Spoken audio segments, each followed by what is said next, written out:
પણ પ્રહાર કર્યા છે અને રાજુભાઈ એવું પણ કહ્યું કે કોંગ્રેસ ડૂબતું જહાજ છે એટલા માટે આ પ્રકારના આક્ષેપો કરે છે.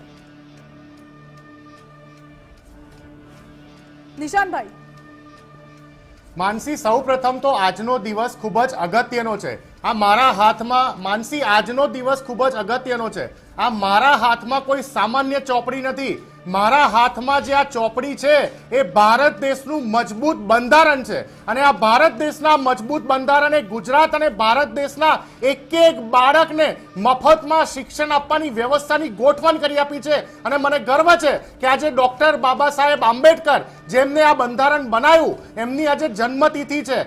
આજ બાબા સાહેબ આંબેડકર એવું બોલ્યા હતા કે શિક્ષા વહ શેરनी का दूध है, जो पिएगा वह दहाड़ेगा. પરંતુ ભારતીય જનતા પાર્ટીના 30 વર્ષના કુશાસનમાં પહેલા તો બોલતા હતા કે પડેગા ગુજરાત, ભણશે ગુજરાત, આગળ વધશે ગુજરાત, પણ હકીકત આંકડાઓ પરથી એવી છે કે ભણશે નહીં ગુજરાત તો પૂછશે નહીં ગુજરાત. હકીકતમાં બાળકોને શિક્ષણથી વંચિત રાખવાનું જે પાપ ભારતીય જનતા પાર્ટીના લોકો કરી રહ્યા છે, એ લોકો ઈચ્છે છે કે ભણી ગણીને મારા તમારા જેવા લોકો આ સરકારને સવાલ કરતા બંધ થઈ જાય. વિચારવા જેવી બાબત એ છે કે રાજુભાઈ અહીંયા વાત કરે છે કોંગ્રેસ ડૂબતું જહાજ. અરે ડૂબતું જહાજ બોલીને તમે લોકસભામાં 400 ની વાત કરવા વાળા 240 પર આવી ગયા. અમે 40 ઉપરથી 100 પર આવી ગયા. અહંકાર ના રાખતા. ગુજરાતમાં સરકાર રચવાની તૈયારીઓ કોંગ્રેસ પાર્ટી અત્યારથી શરૂ કરી દીધી છે. પણ વાત છે ગુજરાતના બાળકોનો. આ તમે જે વિદ્યા સમીક્ષા કેન્દ્રોની વાત કરી, અરે આજે વડોદરામાં ગુજરાત ફર્સ્ટના કેમેરાએ બતાવ્યું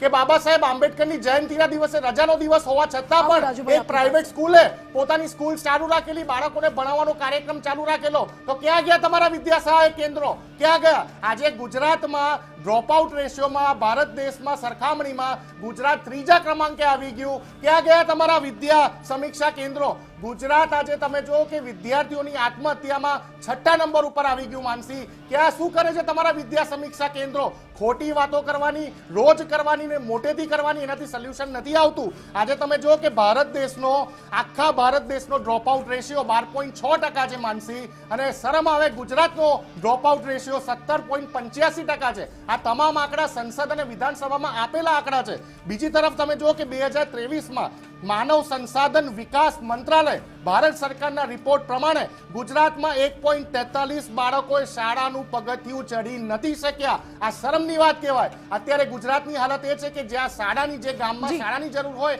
ત્યાં શાળા ના હોય. કદાચ શાળા હોય તો માનસી વર્ગો ના હોય, કદાચ વર્ગો હોય તો શિક્ષકો ના હોય, કદાચ શિક્ષકો હોય તો ભૂતિયા શિક્ષકો હોય, કદાચ સારા શિક્ષકો હોય તો પ્રિન્સિપલ ના હોય, પ્રિન્સિપલ હોય તો ગ્રાઉન્ડ ના હોય, ગ્રાઉન્ડ હોય તો પીટી ના ટીચર ના હોય. એટલે ગુજરાત રમી પણ ના શકે, ગુજરાત આગળ એક્ટિવિટી પણ ના કરી શકે. આવી હાલત ગુજરાતની જ્યારે કરી નાખી હોય, તમે પ્રાઇવેટાઇઝેશન તરફ વળી રહ્યા છો. અમને ખબર છે તમે ગુજરાતમાં 30 વર્ષમાં 140 યુનિવર્સિટીઓની સ્થાપના કરી, તમામે તમામ પ્રાઇવેટ. તમે ગુજરાતમાં સરકારી શાળાઓ, સરકારી યુનિવર્સિટી, સરકારી કોલેજો જે કોંગ્રેસ તમને આપીને ગઈ હતી, તમે એને પણ સાચવી નથી શક્યા. મોટા ભાગની જે સરકારી શાળાઓ છે, તમને માનસી જાણીને તમને ખૂબ જ દુઃખ થશે, 38,000 સરકારી શાળાઓમાંથી 30 વર્ષમાં મર્જરના નામે 5,612 સરકારી શાળાઓને બંધ કરવાનું પાપ આ ગુજરાત સરકારે કર્યું છે.